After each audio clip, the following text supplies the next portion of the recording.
Най-накрая махнаха покривалото и бяла светлина заслепи Оскар. После ръцете на мама махнаха решетката на преносилката и се вмъкнаха при него. Сграбчиха го нежно и го изтеглиха навън. Той измялка протяжно и тъжно. Заоглежда се, търсейки наоколо, и когато не намери каквото трябваше, панически започна да се гърчи в ръцете на собственичката си. Тя обаче го прегърна и избобочи нещо през добрите си устни. Дойде човешкото дете и протегна ръцете да го поеме. Сега е моментът, помисли си Оскар, и щом двата чифта ръце бяха в най-удобна за него позиция, едните тъкмо пускайки го, а другите още не взели го, котракът се завъртя и скочи на земята. Хукна инстинктивно, без да се замисли, но в правилна посока. И след секунди вече се провираше между краката на носещия кашон и татко. Той загуби равновесие и тъкмо да го възстанови, когато детето го бутна, гоняйки котрака, и го събори на земята. Картините пред Оскар се минаха светкавично. Краката на бащата, камена пътека, ръба на колата, рязко превеждане, за малко. После портата и хоп, вече беше на улицата. Обърна се бързо, три тромави тела се блъскаха едно в друго, опитвайки се да го догонят. Обърна се в посока на пътя, по който дойдоха, и хукна обратно със все сила, докато миризмата все още беше прясна.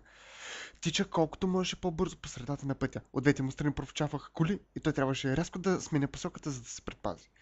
Козината му едновременно се вееше назад, стърчеше на стръхналото паха и се мяташе наляво и надясно в съответствие с неговите завои. Колите като че ставаха все повече и вече трябваше да сменя платната по-често. А веднъж дори му се наложи да прескочи. Блякс! Какво беше това? Май остатъци от моя братовчет. И след тази мисъл, Оскар се усети, че не е благоразумно това, което прави. Реши да спре и да преосмисли плана си. Но точно в този момент чу зад него приближаващо се превозно средство и пак припусна напред и после рязко скочи в издълбания ров страни от пътя. Превъртя се няколко пъти и спря в нейлонова кисийка пълна с развалени плодове. И един-двама гущера.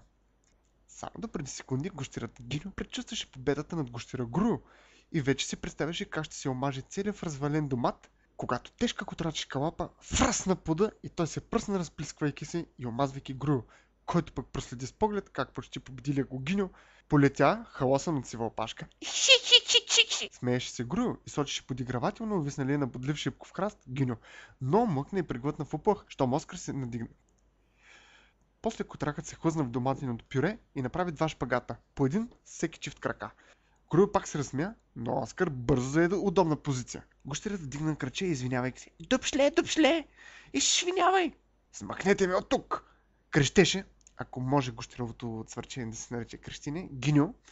Оскар го захапа леко и го смъкна от храста, а през това време в устата му кънтеше глухо едно гущерово благодаря и да не забравяш да ме пуснеш през устата, а не през хранопровода. Оскар остави гущера на земята и се приготви да тича отново. Хукна, мислейки единствено за своята цел, но само след няколко пъргави скока чу за себе си. Чакай! Остави турбичката! Молим! Шурбишката! Можеш ли? Спря, махна от опашката си закачилата с турбичка и пак се затича.